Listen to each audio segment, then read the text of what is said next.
अगला फोर्स बच्चों हमारे पास आता है वैद्युत चुंबकीय बल। वैद्युत चुंबकीय बल इंग्लिश में क्या बोलते हैं? Electrostatic magnetic force. Electromagnetic sorry electromagnetic force, ये बहुत बढ़िया इंटरेस्टेड है। वैद्युत चुंबकीय बल ये कैसा बल होता है? ये बच्चा दो चार्जों के बीच में काम करता है। जैसे वो क्या था, दो द्रव्यमानों के बीच में काम करता था, दो पिंडों के बीच में काम करता था। ये दो आवेशित पार्टिकल्स के बीच में काम करेगा। दो आवेशित पार्टिकल्स, जैसे एक आवेश ये ले लिया, ये आवेश ले लिया, तो ये आवेशित पार्टिकल, इसका चार्ज कितना है Q1, इसका चार्ज कितना है Q2, तो इनके बीच में फोर्स अप्लाई होगा।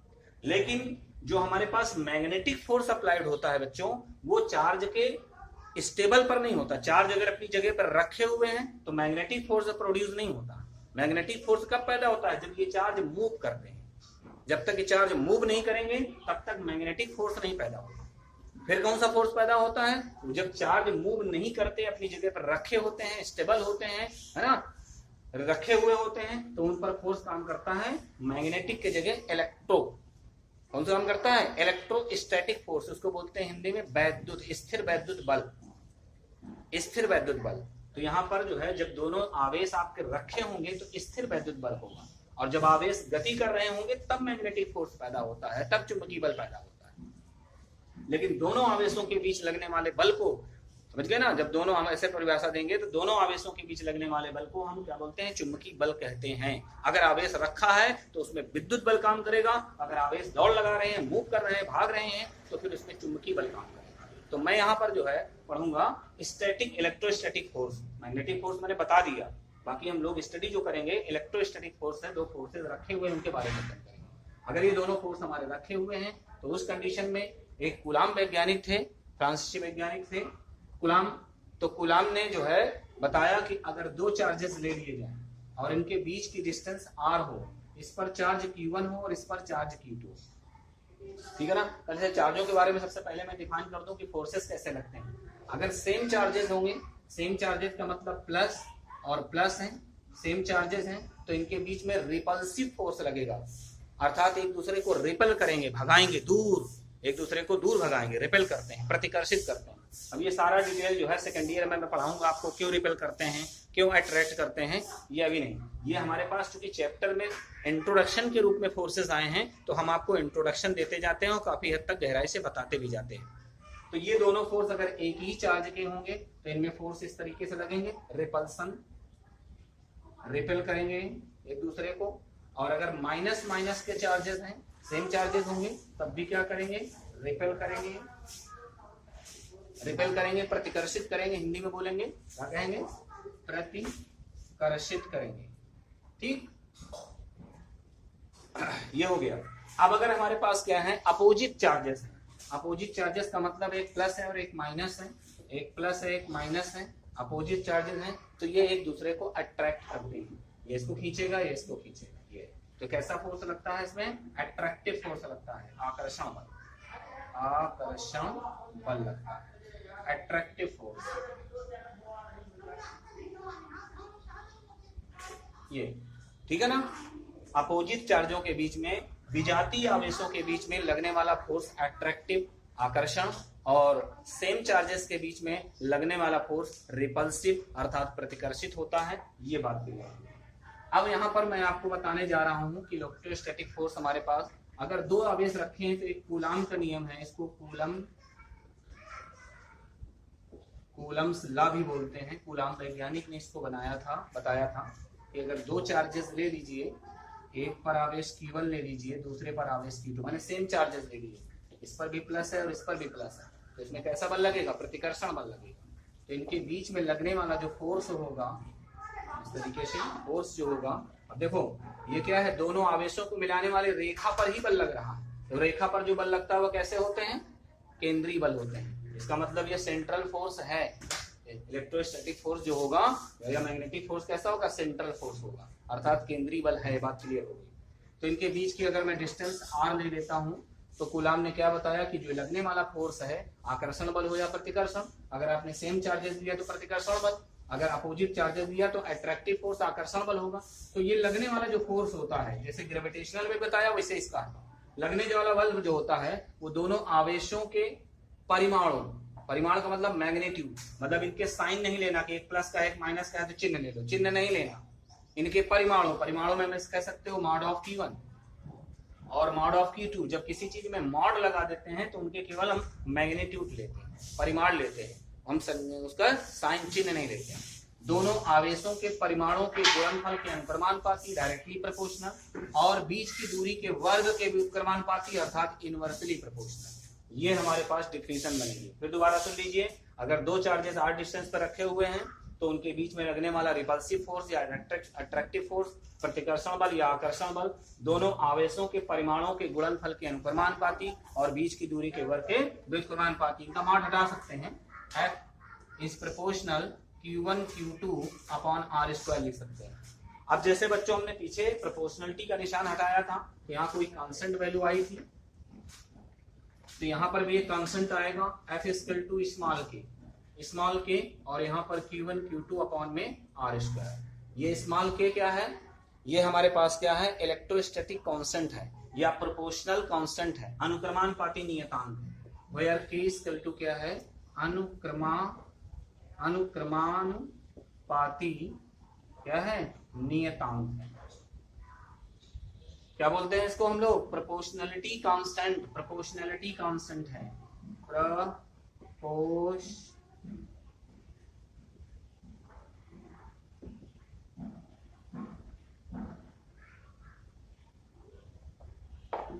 Proportionality constant. ठीक है, ये प्रोपोर्शनलिटी कांस्टेंट। तो इस प्रकार से हमारे पास अनुक्रमानुपाती नियतांक है। बच्चों, इन दोनों आवेशों के बीच में अगर एयर मीडियम है, हवा भरी हुई है, या हवा भी नहीं है, कुछ भी नहीं है, माध्यम कुछ भी नहीं रखा हुआ है, तो उस कंडीशन में जो K की वैल्यू लिखी गई है वो K इक्वल टू होता है 1/4πε0। इसके को हम इस संकेत से व्यक्त करते हैं। ये भी हमारे पास होता है स्थिर वैद्युत नियतांक, किसको बोलते हैं, स्थिर वैद्युत नियतांक, इलेक्ट्रोस्टैटिक कांस्टेंट।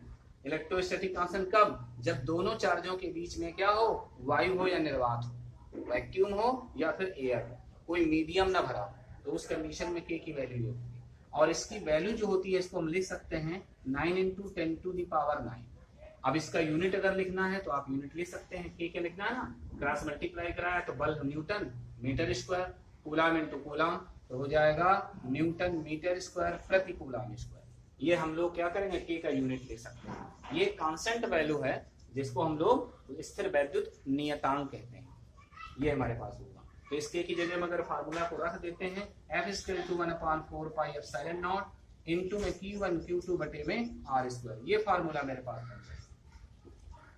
मैंने कब कहा कि जब दोनों चार्जों के बीच में कोई माध्यम नहीं रखा हुआ, कुछ रखा हुआ नहीं है, तब ये फार्मूला अप्लाई होगा। अब बच्चों इससे परेशान हो गया, अब ये क्या है, बवाल है। तो ये एप्सिलॉन नॉट इसको पढ़ते हैं, क्या पढ़ते हैं इसको, एप्सिलॉन नॉट पढ़ते हैं। कुछ लोग इसको जीरो भी पढ़ते हैं, चाहे आप एप्सिलॉन जीरो पढ़ दें और चाहे नॉट पढ़ दें, एक ही बात है, कोई दिक्कत नहीं है। जीरो से अच्छा नॉट ही पढ़ना चाहिए, एप्सिलॉन जीरो इसको पढ़ते हैं। इसको हम लोग क्या बोलते हैं, ये होती है माध्यम की वैद्युतशीलता। समझिए, जो मीडियम भरा होता है, जैसे एक चार्जेस ये लिया, एक चार्जेस ये लिया, इसके बीच में कोई अगर माध्यम आपने भर दिया है तो उस माध्यम का नियतांक है। लेकिन ये निर्वात का है, जब कोई माध्यम आप नहीं लेते हैं तो उसकी एक निश्चित वैल्यू है, इसको बोलते हैं, भी कांस्टेंट वैल्यू होती है। इसे बोलते हैं हम लोग वायु, क्या बोलते हैं, वायु या निर्वात, वैक्यूम, वायु निर्वात की वैद्युतशीलता, वैद्युतशीलता, वैद्युतशीलता इंग्लिश से बोलते हैं परमिटिविटी ऑफ फ्री स्पेस। क्या बोलते हैं इसको,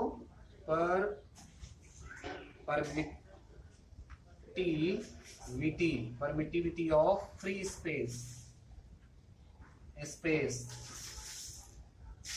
ये ठीक है बच्चों। तो ये क्या है, वायु निर्वात की वैद्युतशीलता है, इसकी भी ये वैल्यू निश्चित होती है, ये भी कांस्टेंट वैल्यू है। इसको हम 8.85 इसकी वैल्यू हम निकालते भी हैं, सेकेंड ईयर में पूरा निकलवा के दिखाऊंगा, यहाँ नहीं निकालना है अभी।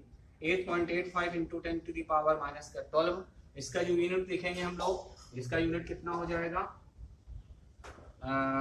कितना हो जाएगा, न्यूटन मीटर स्क्वायर प्रति कूलम स्क्वायर। इसका जो यूनिट हो जाएगा, नहीं उल्टा हो गया, कूलम ऊपर चला जाएगा इसमें से, कूलम स्क्वायर प्रति न्यूटन मीटर स्क्वायर। ये फार्मूला इसका बन जाएगा। अब सारे नोट की जो वैल्यू होती है ये होती है, मैंने सारे नोट्स में आपको दिखा दिए, ठीक। तो ये इस तरीके से ये भी कांस्टेंट वैल्यू है, तो ये निर्वात की वैद्युतशीलता कहलाती है। इस प्रकार से आपको क्लियर होगा कि कूलम ने क्या बताया कि दो आवेशों के बीच, दो स्थिर आवेशों के बीच, दो स्थिर आवेशों, और ध्यान रखना जो भी कूलम ने चार्जेस लिए थे ये पॉइंट चार्ज लिए थे, बहुत बड़े बड़े चार्जों के लिए इनका नहीं, पॉइंट चार्जेस बनाइए। या बहुत दूर से, जैसे गोला है इतना ढेर भर बड़ा सा, तो इस गोले पे हम पॉइंट चार्जेस कैसे बनाएंगे, नजदीक से देखेंगे तो बहुत बड़ा लगेगा ये, ठीक है, इसको दूर से देखेंगे तो पॉइंट बन जाएगा, छोटा सा दिखेगा। तो ये जो चार्जेस लेने चाहिए छोटे छोटे चार्जेस लेने चाहिए, ठीक है ना, तो इनको पॉइंट चार्ज कहते हैं, पॉइंट चार्ज। ये क्या है, बिंदु आवेश है, छोटे छोटे आवेश। तो बिंदु आवेश, अगर दो बिंदु आवेश स्थिर अवस्था में हो, रुके हुए अवस्था में हो, तो इन पर लगने वाला वैद्युत बल इनके आवेशों के अनुक्रमानुपाती और बीच की दूरी के वर्ग के व्युत्क्रमानुपाती होती है। प्रोपोर्शनल का निशान हटाया, स्मॉल के आया, Q1 Q2 बटे R स्क्वायर।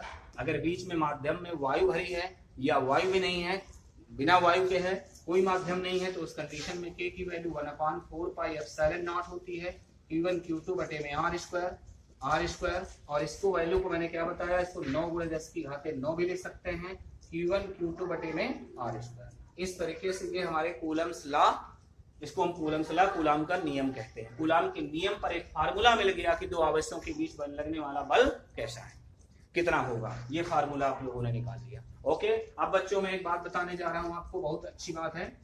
ये जो दोनों चार्जेस आपने लिया Q1 और Q2, अगर इनके बीच में कोई माध्यम आपने भर दिया है, कोई माध्यम भर दिया है, और माध्यम कैसा है, कुचालक है, कुचालक माध्यम है, नॉन कंडक्टिंग है, अर्थात जैसे लकड़ी का गुटका है, कागज का टुकड़ा है, ठीक है ना, आपने उसकी छड़ है, इस तरह से कोई कुचालक रख दीजिएगा, इंसुलेटर आप बीच में भर दीजिएगा, तो उस कंडीशन में ये फार्मूला हमारे पास, जब कोई माध्यम उपस्थित होता है तो ये लगता है 1/4 pi epsilon not into capital के। ये कैपिटल क्या होता है, माध्यम का परावैद्युतांक बोलते हैं, dielectric constant of medium या डाइलेक्ट्रिक कांस्टेंट ऑफ इंसुलेटर। किसी इंसुलेटर या मीडियम का कांस्टेंट होता है के, अगर मीडियम है तो, अगर मीडियम नहीं है तो के की वैल्यू मैंने क्या बताई, 1 होती है। अगर यहाँ वायु भरी है या हवा भरी है या फिर हवा भी नहीं है, तो उस कंडीशन में के की वैल्यू क्या होगी, 1। ओके, अब एक लड़का तर्क कर देता है मेरे पास कि सर अगर मान लीजिए हम यहाँ पर सुचालक पदार्थ भर दें, कोई कंडक्टिंग चीज भर दें जिसमें से धारा प्रवाहित होती है, जिसमें से ऊष्मा चलती है, लोहे का गुटका भर दिया, चांदी की छड़ रख दिया, कोई कंडक्टिंग वायर रख दिया हमने, कोई कंडक्टिंग चीज रख दिया, तो उसमें के की वैल्यू जानते हो कितनी होती है, किसी भी सुचालक छड़ के लिए ये कैपिटल के की वैल्यू क्या होती है, इनफाइनाइट। किसी कुचालक के लिए कैपिटल के इज ग्रेटर देन 1 हमेशा। कोई कुचालक रखोगे तो के का मान 1 से बड़ा होगा। वायु या निर्वात रखोगे, यहाँ पर वायु भरी है या वैक्यूम है, हवा नहीं है, तो उस कंडीशन में के तो क्या होता है, बात क्लियर हो गई। ये फार्मूला अगर लगाओगे तो और सुचालक चीज भर दिया तो के का मान इनफाइनाइट तो 0 हो जाएगा। अगर तुमने यहाँ पर कोई कुचालक रख दिया तो के का मान 1 से बड़ा मिलेगा, सुचालक रख दिया तो के का मान अनंत मिलेगा। कोई अपने हवा या निर्वात रख दिया तो उस कंडीशन में के का मान क्या मिलेगा, 1 मिलेगा। ओके, तो इस तरीके से ये मैंने आपको पढ़ा दिया इलेक्ट्रोमैग्नेटिक फोर्स के बारे में। अब ये हमारे पास इलेक्ट्रोमैग्नेटिक फोर्स जो होता है बच्चों, सबसे बड़ी बात यह है कि ये आकर्षण नेचर का भी हो सकता है और प्रतिकर्षण नेचर का भी हो सकता है। ये दोनों तरीके का हो सकता है। जैसे इसके पहले गुरुत्वाकर्षण केवल आकर्षण नेचर का था, ये इसमें दोनों हो सकते हैं।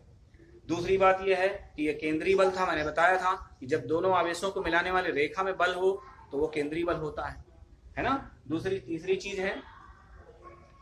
चीज है आपका कि ये हमारे पास कंजर्वेटिव भी है, क्योंकि ये रास्ते पर डिपेंड नहीं करता है। तो रास्ते पर जब डिपेंड नहीं करेगा, पथ पर डिपेंड नहीं करेगा, तो कंजर्वेटिव भी है, अर्थात संरक्षी बल भी होता है ना। और ये भी व्युत्क्रम बल के नियम का पालन करता है। व्युत्क्रम बल के नियम में 1/r² आएगा, आता है। फार्मूला भी क्या लिखा आपने, F = 1/4 pi epsilon not Q1 Q2 बटे R²। अगर इसको कांस्टेंट मान लिया जाए तो यहाँ पर F is proportional one upon R square, ये दूरी के वर्ग के समानुपाती। अगर चार्जों के बीच की दूरी बढ़ा दोगे तो फोर्स घट जाएगा, चार्ज नजदीक ले आओगे फोर्स क्या हो जाएगा, बढ़ जाएगा। इस तरीके से ये भी व्युत्क्रम वर्ग के नियम का पालन करता है। ओके, ये दोनों फोर्स मैंने आपके क्लियर कर दिए। कौन कौन से? ग्रेविटेशनल फोर्स, उसकी प्रॉपर्टीज मैंने बता दिया। इसके बाद में मैंने आपको बता दिया इलेक्ट्रोमैग्नेटिक फोर्स बता दिया। उसमें इलेक्ट्रोमैग्नेटिक फोर्स में दोनों चार्ज अगर स्थिर होंगे तो इलेक्ट्रोस्टैटिक फोर्स लगेगा, अगर दोनों चार्ज मूव करेंगे तो मैग्नेटिक फोर्स लगेगा।